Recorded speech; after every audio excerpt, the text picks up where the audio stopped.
Hello everyone, welcome to your channel in rational English classes. आप लोगों का बहुत बहुत स्वागत है रेशनल इंग्लिश क्लासेस में।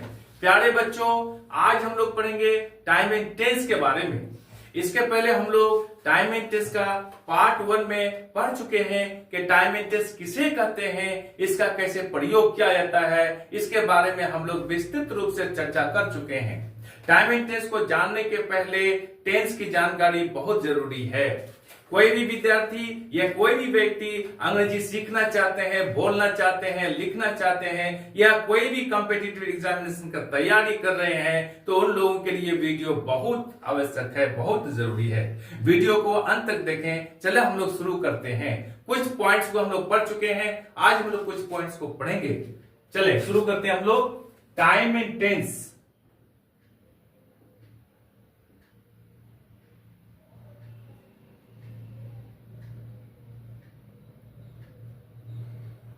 टाइम एंड टेंस का आज का पहला पॉइंट है क्या? पास्ट हैबिचुअल एक्शन, अर्थात जो काम हम पास्ट टाइम में रेगुलरली करते थे, हैबिचुअली करते थे, वैसे सेंटेंसेस को पास्ट इंडेफिनिट टेंस में लिखते हैं। कभी भी इसको पास्ट परफेक्ट या पास्ट कंटिन्यूअस टेंस में नहीं लिखेंगे। याद रहे, पास्ट हैबिचुअल एक्शन को पास्ट इंडेफिनिट टेंस में लिखेंगे। जैसे he walked in his garden, he walked in his garden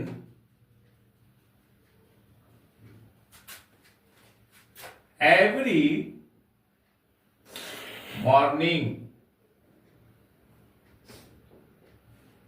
उसकी पास्ट विचर्सन ये, वो प्रत्येक दिन सुबह को टहला करता था अपने बागीचा में। That's all। अब हम लोग आगे बढ़ते हैं।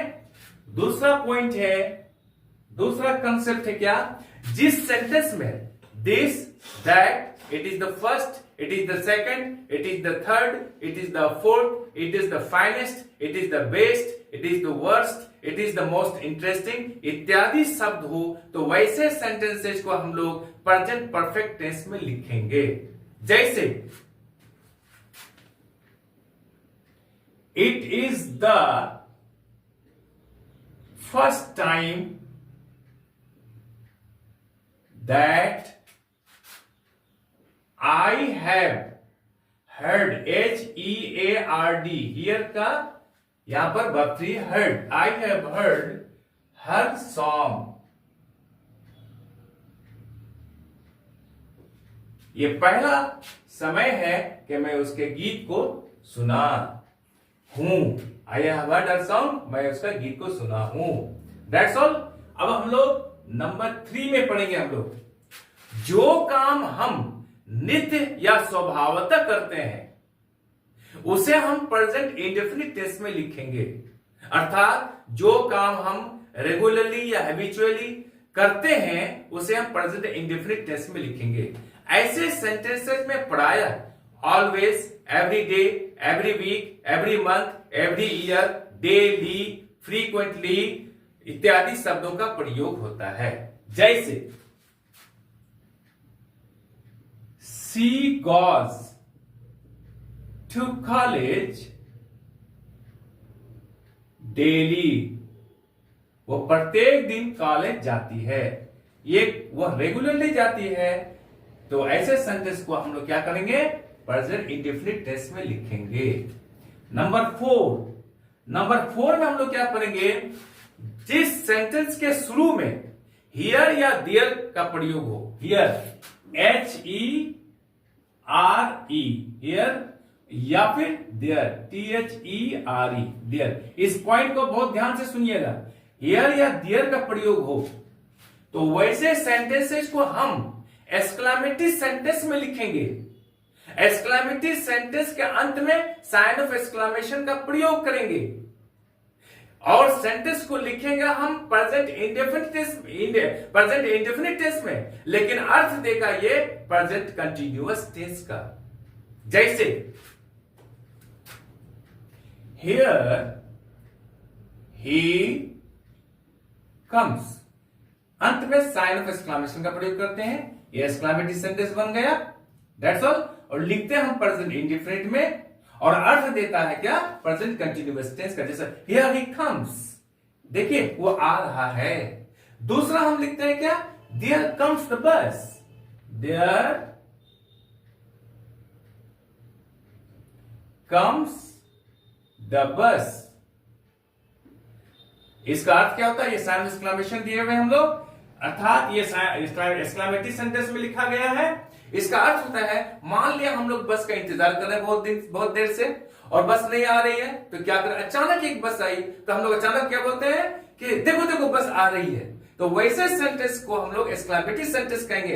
एक्सक्लेमेटरी सेंटेंस किसे कहते हैं, the sentence which expresses sudden effect of word, जो दिल की अचानक भावना को बताया, अचानक भावना को जो बताया उसे हम एक्सक्लेमेटरी सेंटेंस कहते हैं। तो इसलिए ये सेंटेंस क्या कर रहा है कि प्रेजेंट इंडेफिनिट टेंस में लिखा गया है, अर्थ बता रहा है प्रेजेंट कंटिन्यूअस का, लिखा गया है साइन ऑफ एक्सक्लेमेटरी सेंटेंस के रूप में। That's all. अब हम लोग आगे बढ़ते हैं। इसका पांचवा पॉइंट क्या है, यदि सबऑर्डिनेट क्लाउज एज इफ या एज दो से शुरू हो, तो वैसे सेंटेंसेज में प्रेजेंट टाइम को बताने के लिए पास्ट टाइम का प्रयोग किया जाता है, और पास्ट टाइम को बताने के लिए पास्ट परफेक्ट टेंस का प्रयोग किया जाता है। एज इफ तथा एज दो का अर्थ होता है मानो की, गोया की। That's all. अब एग्जांपल लेते हैं हम लोग। He speaks as if he were mad. याद रहे ये प्रेजेंट टाइम का है। ही स्पीक्स, वो बात करता है, एज इफ मानो की, ही वर मेड, वो पागल हो गया। अर्थात कोई मित्र आपके साथ डेली अच्छी तरह से बात करता है, लेकिन एक दिन अचानक उसके साथ कोई डिस्टर्बेंस हो गया, कुछ हो गया, तो आपको उटांग पुटांग बोलता है। तो क्या बोलते हैं, कैसा बात करते जो, लगता है कि आप पागल हो गए।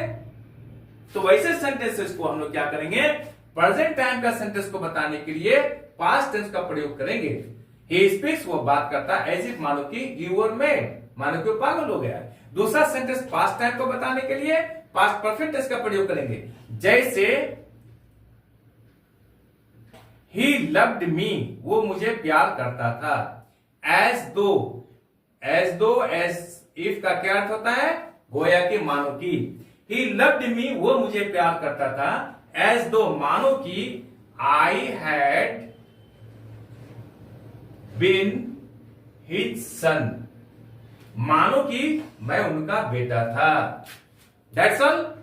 याद रहे यहां पर ही के साथ वर का प्रयोग किया गया है, सिंगुलर सब्जेक्ट है, वर्ब प्लूरल है, यहां पर वर का प्रयोग किया गया है। इसके बारे में हम लोग विस्तृत रूप से सब्जेक्ट वर्ब एग्रीमेंट में पढ़ेंगे हम लोग। That's all. आपको ये समझ में आ गया होगा।